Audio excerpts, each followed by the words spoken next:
Halo semuanya, perkenalkan, aku M. Torik Panggih Pratama dari IPB University, dari jurusan Biologi dan asal daerah dari Garut.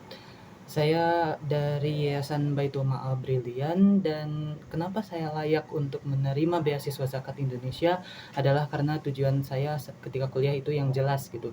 Bukan hanya saya ingin mengejar gelar sarjana, tapi saya ingin terus berkembang dalam diri, mengasah kemampuan saya agar bisa turut berkontribusi dalam memajukan masyarakat di Indonesia. Program beasiswa zakat. Beasiswa Zakat Indonesia atau sering disebut dengan Bezakat itu merupakan kolaborasi antara Kemenag, kemudian Lembaga Amil Zakat dan juga Basnas untuk membiayai mahasiswa di Indonesia dari berbagai universitas yang memenuhi syarat yaitu fakir atau miskin atau fisabilillah. Dan juga dalam beasiswanya ini tidak hanya memberikan pembiayaan tetapi juga ada pembinaan di dalamnya. Untuk regulasi zakat sudah diatur dalam Undang-Undang Republik Indonesia Nomor 23 Tahun 2011 tentang pengelolaan zakat, bahwa zakat merupakan kewajiban bagi seorang muslim yang mampu secara syariat Islam. Dan juga zakat ini harus digunakan untuk meningkatkan keadilan dan juga kesejahteraan masyarakat. Nah, sejalan dengan regulasi tadi, tujuan dari adanya beasiswa Zakat Indonesia atau Bezakat adalah untuk menghasilkan lulusan-lulusan atau mahasiswa yang siap mengabdi kepada masyarakat, memiliki intelektual yang unggul, berakhlak mulia, dan juga berdaya saing global. Selanjutnya, testimoni tentang pola pembinaan dari pembinaan nasional kemarin. Nah, yang pertama ada talent mapping, teman-teman. Aku udah ada hasilnya dan ini sebelumnya kita menjawab dulu 170-an pertanyaan gitu yang akan dirumuskan dalam 34 bakat. Nah, bakat-bakat itu akan dikotak-kotakan dalam 5 kategori. Ada yang bakat dominan yang ditunjukkan warna merah, bakat pendukung yang ditunjukkan warna kuning, kemudian netral atau tidak terlalu kuat dan tidak terlalu lemah. Kemudian ada yang abu, itu bakatnya kurang dominan, dan ada yang hitam atau tidak dominan. Di sini bisa kita baca tentang hasilnya, bagaimana talent atau bakat yang kita miliki. Contohnya punya saya adalah connectedness, ada intellection, ini yang bakat dominannya. Intellection berarti kamu suka berpikir mendalam dan menikmati diskusi intelektual, introspektif, dan senang mengeksplorasi ide serta konsep yang mendalam. Kemudian di selanjutnya ada tipologi. Ya, peta tipologi. Di mana bakat-bakat tadi dikotak-kotakan lagi ke dalam bentuk-bentuk seperti technical, apakah kamu lebih dominan ke reasoning atau thinking, atau networking dengan orang lain misalkan, dan sebagainya. Nah, ini contohnya, saya adalah seorang analis, berarti memiliki sifat analis, kemudian sistematis, suka menghadapi kompleksitas angka, dan data untuk mencari hubungan dan pola di dalamnya. Oke, itu dijelaskan dengan detail sekali di halaman-halaman berikutnya hingga halaman akhir. Dari talent mapping ini kita bisa tahu tujuan kita selanjutnya kemana berdasarkan bakat apa yang kita miliki. Kalau bayar teman-teman ini mahal, 400.000 loh, sangat bermanfaat. Selanjutnya ada fase pembinaan, dibagi menjadi 4 berdasarkan tingkatan mahasiswa. Di tahun pertama ada kita fase fondasi diri dan adaptasi. Di sini kita dianalogikan sebagai akar yang mendalam gitu, supaya nantinya bisa menopang pohon yang walaupun diterjang tantangan-tantangan hebat tapi tetap bisa berdiri kokoh. Di sini kita bakal dibentuk fondasi diri yang kuat, kemudian dibantu untuk beradaptasi dari sebelumnya masa sekolah ke sekarang masa kuliah, untuk bersiap terjun ke masyarakat. Nah, di tahun kedua ada fase penguatan kompetensi dan keseimbangan. Di fase ini kita dikuatkan dalam keseimbangan batin, kemudian meningkatkan performa akademik, membangun keterlibatan sosial, juga menumbuhkan keterampilan profesional yang lebih kokoh. Dalam analoginya adalah pohon yang akarnya sudah tertanam dalam, itu sekarang mulai menumbuhkan batang yang kuat supaya bisa menahan pertumbuhan daun dan dahan yang lebih besar nantinya. Selanjutnya di tahun ketiga kita menghadapi fase aksi, di mana, keterampilan yang telah kita asah, ilmu yang telah kita timba, kemudian, nilai yang telah kita pelajari itu kita, keluarkan dalam bentuk aksi nyata dan kontribusi kepada masyarakat. Filosofinya adalah, pohon yang sudah berakar kuat dan juga berbatang kokoh itu akan mulai berbuah dan menghasilkan manfaat bagi lingkungan sekitarnya. Di fase terakhir atau fase keempat ada fase integrasi. Di sini kita disiapkan untuk menyelesaikan studi dengan baik, meninggalkan legasi sosial yang baik, juga menata jalan menuju kehidupan profesional di ajang global dalam hal kepemimpinan termasuknya. Filosofinya adalah pohon yang telah berbuah tadi sekarang berbuah terus, berbuah lebat, kemudian memberikan manfaat yang lebih luas dan meninggalkan benih atau biji yang bisa menumbuhkan generasi-generasi baru.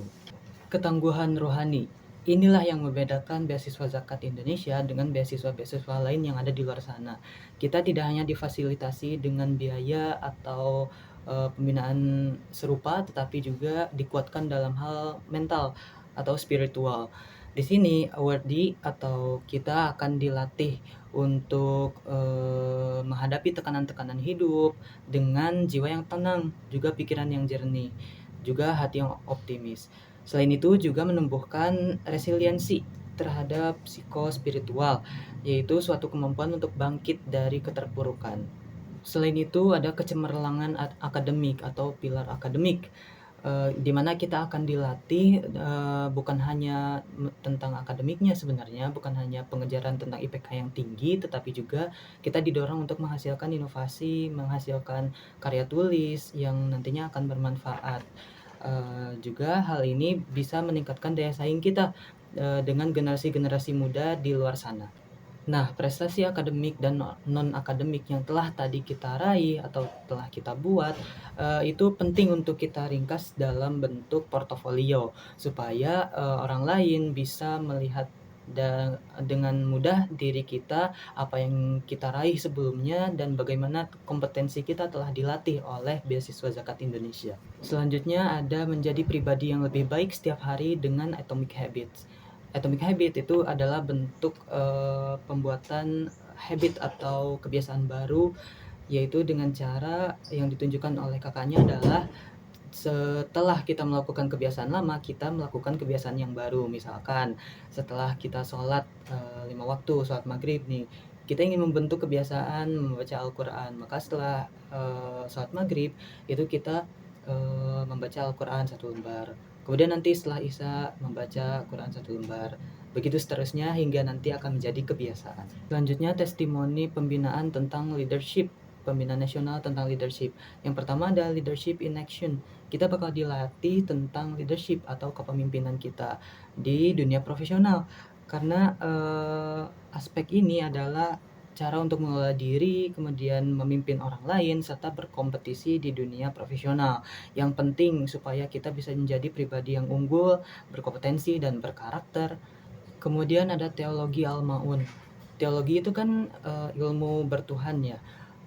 Di dalamnya diceritakan seorang kiai menyuruh santrinya untuk membaca Al-Ma'un setiap harinya.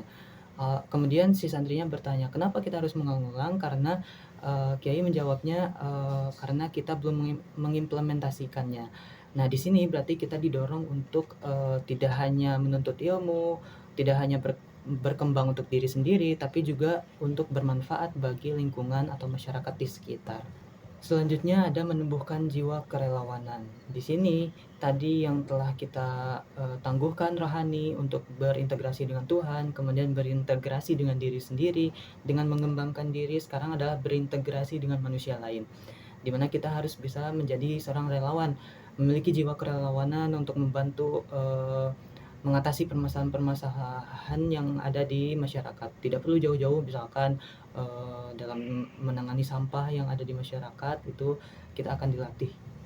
Nah, jiwa kerelawanan tadi yang telah kita latih itu, kemudian akan diimplementasikan dalam bentuk social project, di mana kita akan memahami realitas mengenai sosial, kemudian, mengenal problem-problem atau masalah-masalah di kemasyarakatan, dan juga melatih diri untuk menjadi bagian dari solusi. Bagaimana cara kita untuk menyelesaikan masalah dengan memberikan solusi di kemasyarakatan.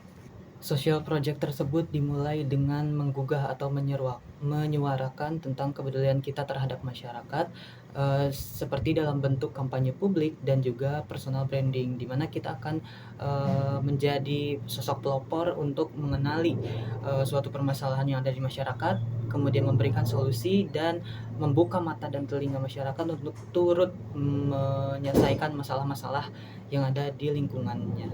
Selanjutnya, apa yang telah kita pelajari, apa yang telah kita cari nilai-nilai dalam diri kita implementasikan di dalam aksi-aksi atau social project, kita rangkum semuanya dalam portofolio untuk menciptakan karir yang cemerlang.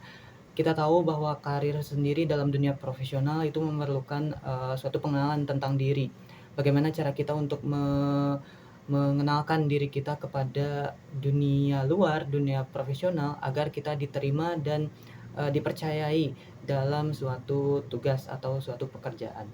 Itu dia teman-teman testimoni tentang pembinaan nasional beasiswa zakat Indonesia yang pertama.